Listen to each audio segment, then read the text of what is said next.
Eis um objeto extraordinário. Esta biblioteca foi mandada construir por Dom João V de Portugal há 300 anos. É a mais sumptuosa biblioteca universitária que se conhece no mundo. Uma obra-prima do barroco europeu.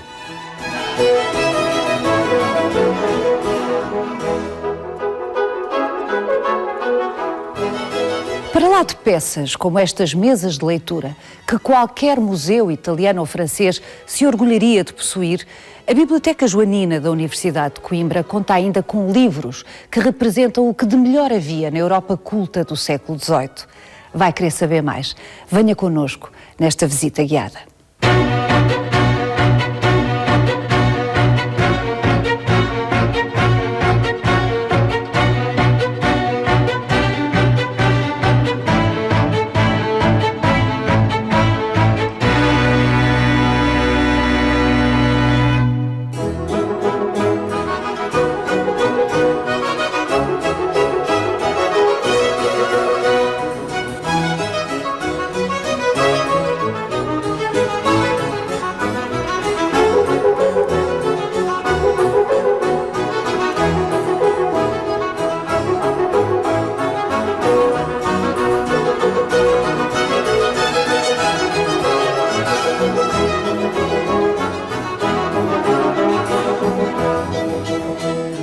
A Universidade de Coimbra foi criada há mais de 700 anos pelo rei Dom Dinis.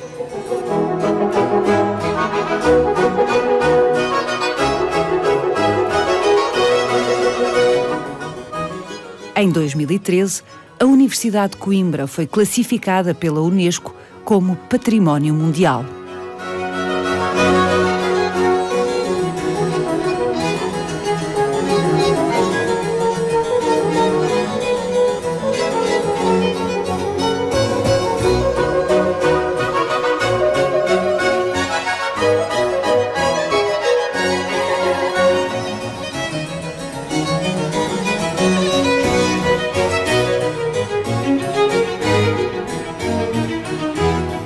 Qualquer adjetivo peca por defeito quando se trata de descrever a Biblioteca Joanina. É de tal forma extraordinário este objeto que o melhor é ver.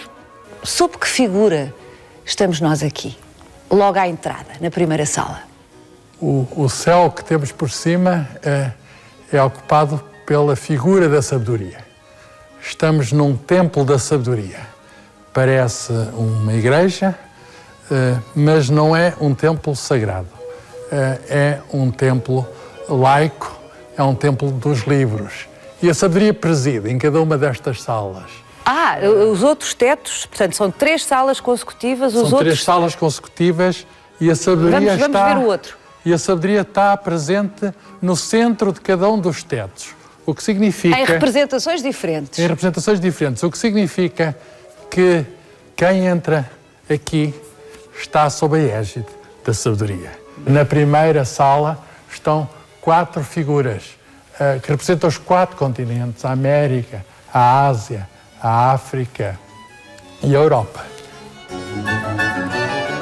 Aqui são mais figuras, outras 4, que representam a honra, a virtude, a fama. E estas figuras mitológicas são associações... E a fortuna. E a fortuna. A fortuna não podia faltar aqui. Aliás, a sabedoria tem de estar perto da fortuna. Convém. É uma das condições. E por último, na última sala, temos novamente a sabedoria e aqui o que é realçado é o aspecto enciclopédico da sabedoria. Temos as musas, as disciplinas, a teologia, a justiça, as artes, a música. Portanto, estes são os tetos debaixo dos quais se estuda. Estamos num sítio de estudo, estamos num sítio onde se aprende. Aliás, na porta diz, é um sítio onde a mente medita e a pena aponta. Há uma ligação entre a cabeça e a mão. Do outro lado, no fundo, como que ocupando o altar, numa igreja seria o sítio do Todo-Poderoso, temos Dom João V, o monarca. O encomendador. O encomendador desta obra, o monarca, o magnânimo, que no início do século XVIII mandou fazer o que na altura se chamou a Casa da Livraria e que hoje se chama Biblioteca Joanina. Joanina, precisamente devido ao nome do seu encomendador, Dom João V, no caso, ele foi magnânime aqui. Dom João V foi de facto o soberano que garantiu a edificação desta obra e é justo que o seu retrato presida este conjunto das 3 salas. Debaixo do retrato há uma inscrição em latim que diz: feita foi de João V esta obra. A obra deve ser o espelho do rei. E, de facto, a obra é rica porque o rei era rico. A obra mostra este cosmopolitismo, é um reflexo do mundo, porque o rei governava um vasto mundo. E era um rei rico porque... Império com territórios em todos os continentes. Todos os continentes. O rei Dom João V, aliás, o nome Quinto é da sucessão monárquica, mas podemos brincar e dizer que havia 1/5 dos impostos do ouro do Brasil que revertiam para a coroa real. Era um rei poderoso porque, na altura, tinha-se descoberto, no final do século XVII, minas de ouro no Brasil. Então, o Império Português era um dos impérios mais ricos do mundo. Só um império rico podia, de algum modo, fazer esta obra. O reitor da universidade reparou que a biblioteca que dispunha aqui muito perto, aqui no Paço Real, que servia já de residência das escolas, que essa biblioteca não servia já às necessidades dos estudantes e dos professores. É normal, as bibliotecas... Portanto, existia uma biblioteca... Existia uma biblioteca antes. Aliás, desde que há a universidade, que há a biblioteca. A biblioteca da Universidade de Coimbra está agora a comemorar 500 anos. Já quando a Universidade de Coimbra estava em Lisboa, havia aí uma biblioteca. E os livros começaram a ocupar o espaço, como acontece em todas as bibliotecas. A certa altura, o reitor pediu um espaço maior ao rei. E o rei deferiu e mandou fazer não uma sala maior, mas mandou fazer esta casa, que é um acrescento ao lado da Capela Real, que mesmo aqui ao lado da Biblioteca Joanina. E foi um gesto magnânimo. Porque, fez jus ao cognome. Foi jus ao cognome. Foi o mesmo monarca que havia de fazer a Torre da Universidade, pouco depois, mandar fazer, que havia de fazer o Palácio de Mafra, onde também há uma biblioteca lindíssima, que havia de fazer o Aqueduto das Águas Livres. Portanto, era um rei que marcou o início, a primeira parte do nosso século XVIII. Mas desculpe interromper, essa questão é sempre muito relevante. Marcou. Claro que queria marcar o seu tempo, queria assinalar o seu reinado, queria deixar uma marca para o futuro, e o facto é que aqui estamos, 300 anos depois, a falar de Dom João V e das suas obras, concretamente aqui da Biblioteca Joanina. Mas ele era convictamente um homem amante do conhecimento, era um homem culto, ou era apenas mais um traço de vaidade, de querer deixar um rasto? Dom João V, que teve mais de 40 anos à frente dos destinos do reino, era de facto um homem culto. Por exemplo, ele lia muito, ele gostava de ler, ele passava horas infindas na leitura. Isto durante toda a sua vida. Esquecia-se até de jantar para ler. Na parte final da vida, já tolhido pela doença, o que se passava é que ele ouvia ler. E eram, digamos, as pessoas da corte que o ajudavam, continuava a querer aprender, continuava a querer saber. E tinha uma rica biblioteca no Paço Real, que foi destruída depois no terremoto de 1755. E portanto, o rei tinha um interesse grande, genuíno da parte dele. Ele, aliás, estamos no tempo das luzes. O século XVIII é o tempo do iluminismo. E o rei português era um rei plenamente consciente do espírito da época. Tinha casado com uma senhora austríaca e na mesma altura estavam a ser feitas bibliotecas, enfim, tão bonitas como esta, a Biblioteca Nacional da Áustria, que existe no Palácio dos Hofburgos. Mas o rei não apenas protegeu as bibliotecas e os livros, ele fundou a Academia de História, ele teve um observatório real, um observatório astronómico no próprio Paço, mandou vir um jesuíta de Itália que foi seu mestre de astronomia, e ele fazia questão de ele próprio realizar as observações. Ele mandou vir instrumentos científicos de fora. Era um homem atualizado que queria saber da ciência, que queria saber, cá está, da sabedoria.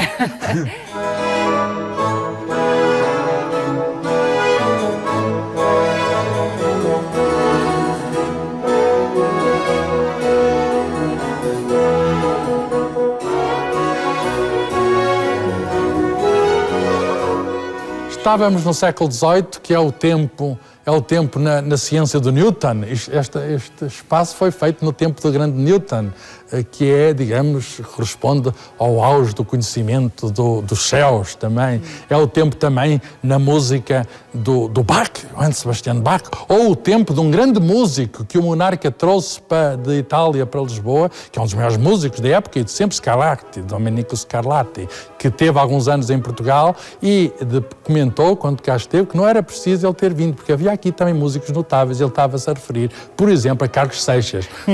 Vamos ouvir um pouco de Carlos Seixas enquanto subimos à mezanine desta biblioteca? Muito bem.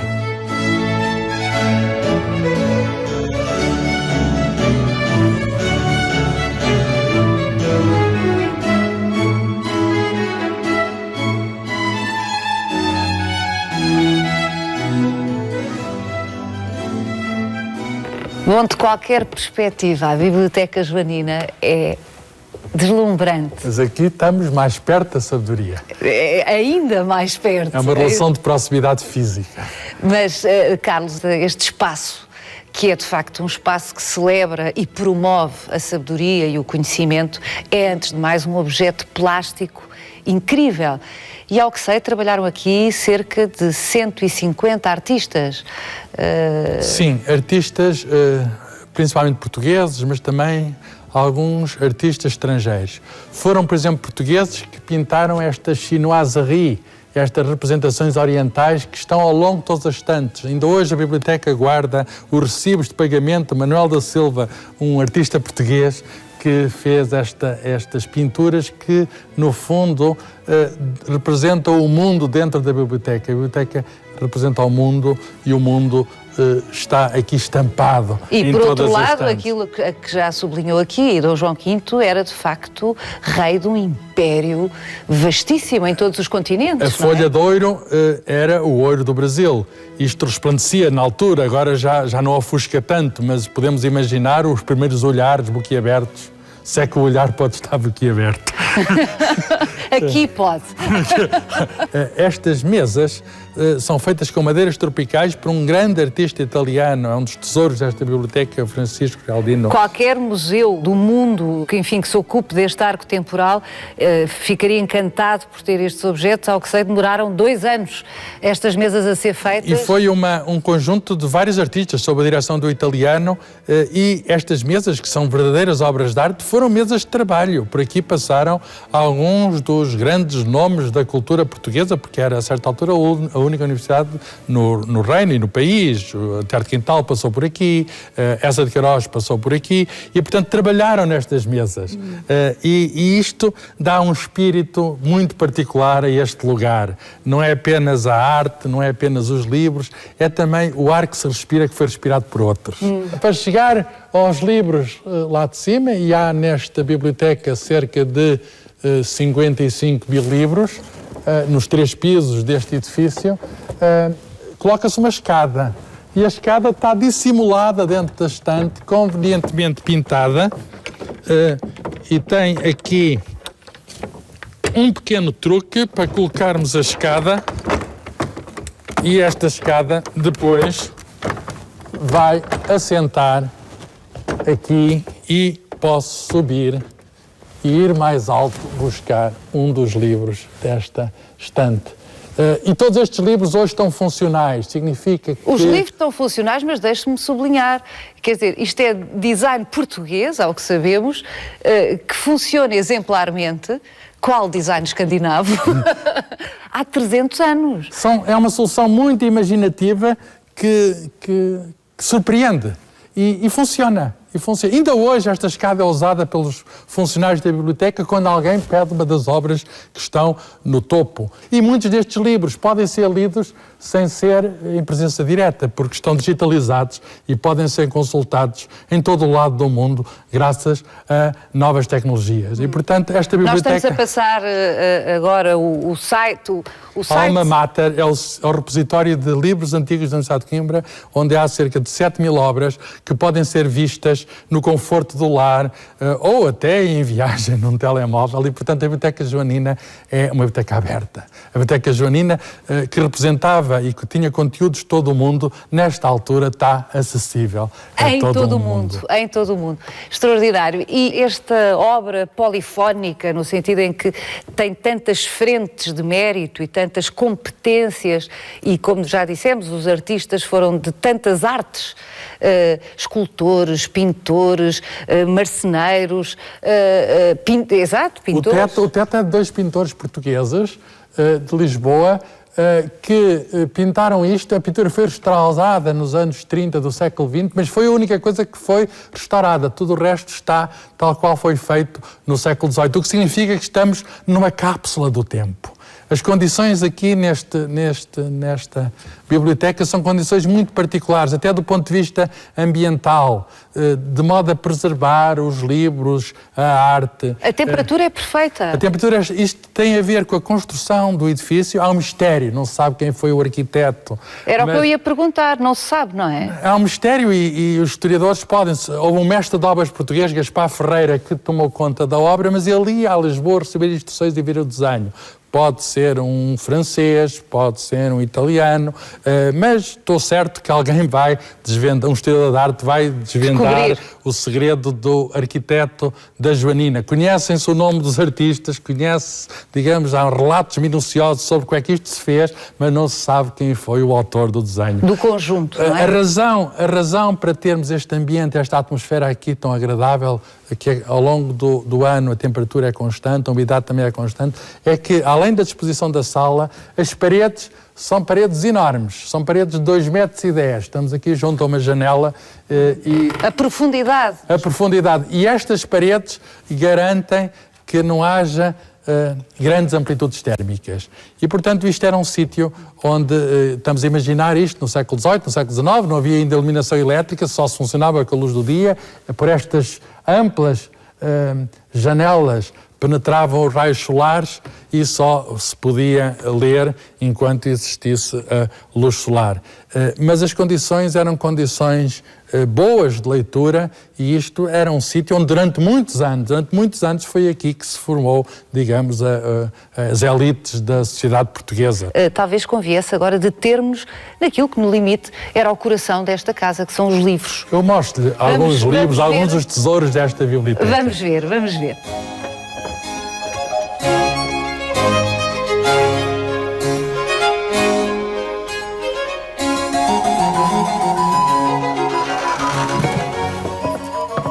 Venha por aqui. Tenho aqui uma seleção de alguns dos maiores tesouros da Biblioteca da Universidade de Coimbra para lhe mostrar. São tesouros de tal modo preciosos que só nos podemos aproximar deles com as devidas proteções. Claro. E selecionamos 4 obras fantásticas, todas elas, de 4 séculos diferentes. Do século XV, do século XVI, do século XVII e do século XVIII.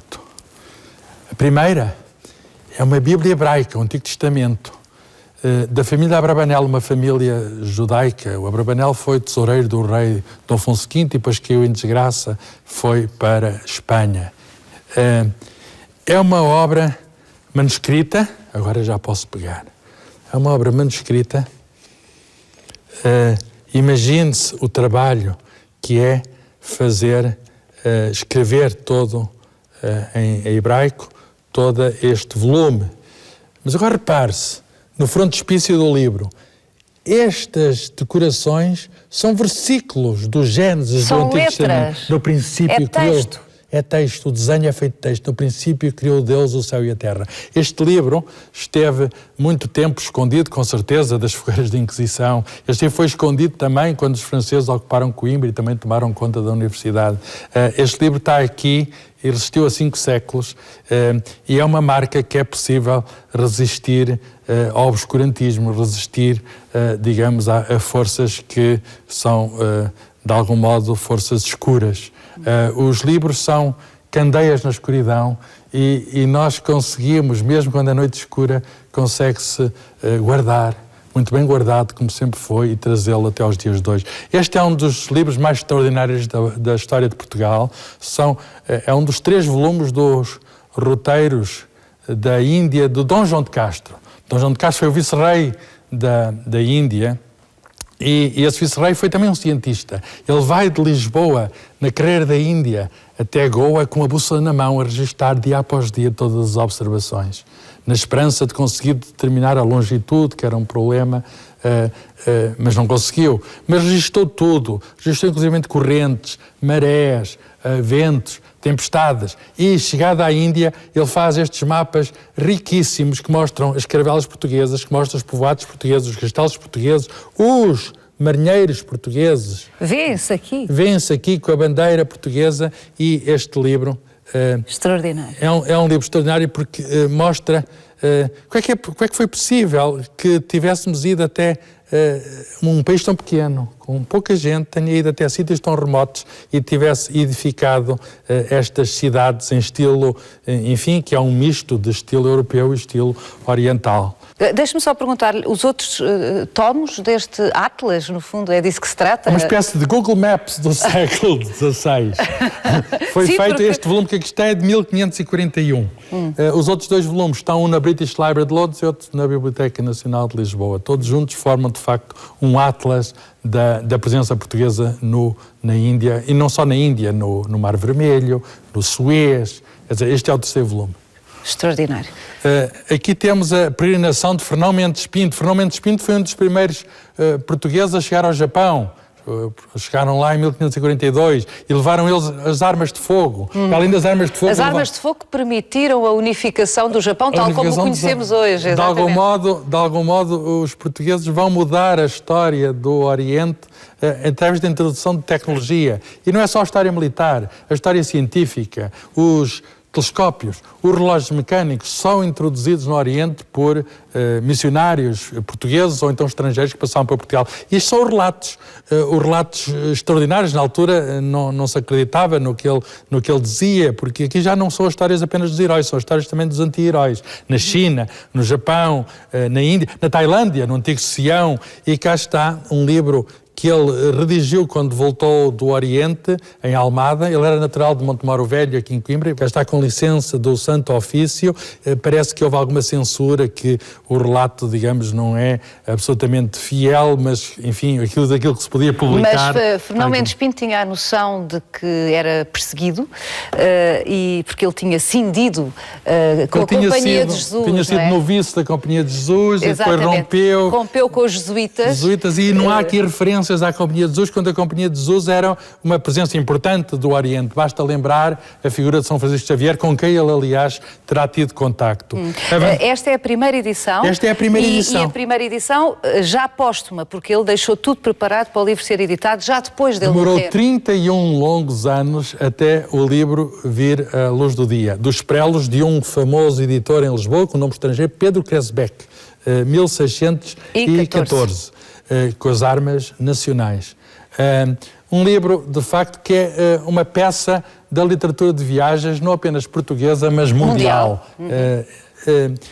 Finalmente, em 1709, ainda antes da construção desta biblioteca onde estamos, há um estudante brasileiro, Bartolomeu de Gusmão, que, muito jovem, tinha 23 anos, o monarca era ainda mais novo do que ele, tinha 19 anos, e o estudante pede ao rei uma permissão, está aqui o documento, Bartolomeu Lourenço, na altura ainda não se chamava Gusmão, adotou depois o nome, que diz que tem descoberto um instrumento para andar pelo ar. E isto, no fundo, é o pedido... A passarola voadora. É o pedido de patente do balão, um dos primeiros pedidos de patente em todo o mundo. E o monarca magnânimo diz que baixou ao passo e dignou conceder, e não só a licença para construir um instrumento, ele pôs uma quinta sua em Alcântara, em Lisboa, à disposição do estudante para ele fazer a sua invenção, para pôr por prática o tal instrumento, mas diz mais que os direitos revertiam a favor dos seus herdeiros. Com certeza, ele era sacerdote, era padre, não iria ter descendentes diretos, mas devia ter algum herdeiro que pudesse ter a patente. Mas como se sabe, a passarola voou no paço de Dom João V, era um pequeno balão, mas depois houve muito enfim, houve muita poesia jocosa, houve muita sátira e foi um empreendimento que ficou por ali. Ele não conseguiu prosseguir. Mas aqui estamos. Demorou 80 anos até os irmãos Montgolfier em França terem feito a passarola. A nova passarola, a passarola francesa erguer-se no céu. Aqui estamos a falar de Bartolomeu de Gusmão, séculos depois, portanto, esse empreendimento que terá falhado à luz dos seus contemporâneos foi qualquer coisa de visionário. Ele foi um pioneiro da aeronáutica. Por falar em passarola, aqui neste ambiente da Biblioteca Joanina, por vezes, à noite, passam morcegos. Há concertos que aqui se fazem à noite que são interrompidos por morcegos. E, digamos, os bibliotecários gostam de ter aqui os morcegos, porque os morcegos comem os pequenos insetos, são insetívoros, e os insetos são inimigos dos livros. Portanto, de algum modo, os morcegos são amigos dos livros. E há aqui um ambiente especial, há aqui todo um ecossistema, também com animais estranhos que à noite pairam aqui, localizando os obstáculos através desse fenómeno natural que eles têm do eco e conseguem não chocar com as estantes, não chocar com nada do que aqui está, graças, digamos, aos mecanismos de ecolocalização que eles são dotados. Os turistas que aqui vêm perguntam pelos morcegos, eles não gostam de aparecer. Não gostam de pessoas. São muito recatados, mas são habitantes da biblioteca, são, de algum modo, os guardiões destes livros. Carlos, isto está tudo tão bem pensado que dir-se-ia que depois de concebida e executada esta biblioteca, hoje com 300 anos, dispensava completamente mais cuidados aos humanos. Mas não é bem assim, porque os nossos amigos morcegos, os morcegos amigos dos livros, portanto também nossos amigos, exigem, apesar de tudo, uma cautela humana, que é, todas as noites, tem que se... Estas mesas, estes bufetes onde agora colocamos estes livros, estes tesouros, todos os dias, ao fim da tarde, quando a biblioteca encerra, quando os turistas deixam daqui vir... E são muitos. E são muitos, que isto agora é património mundial da Unesco, portanto estamos num sítio que é um sítio protegido, mas estas mesas são cobertas precisamente para quê? Precisamente para que o guano, os excrementos do morcego, não caiam sobre as mesas, destruindo, corrompendo quimicamente estas obras de arte. E isso é um ritual que se faz dia após dia, semana após semana, mês após mês, ano após ano, desde que a biblioteca, século após século, desde que a biblioteca existe, portanto, desde que ela ficou feita no ano de 1728.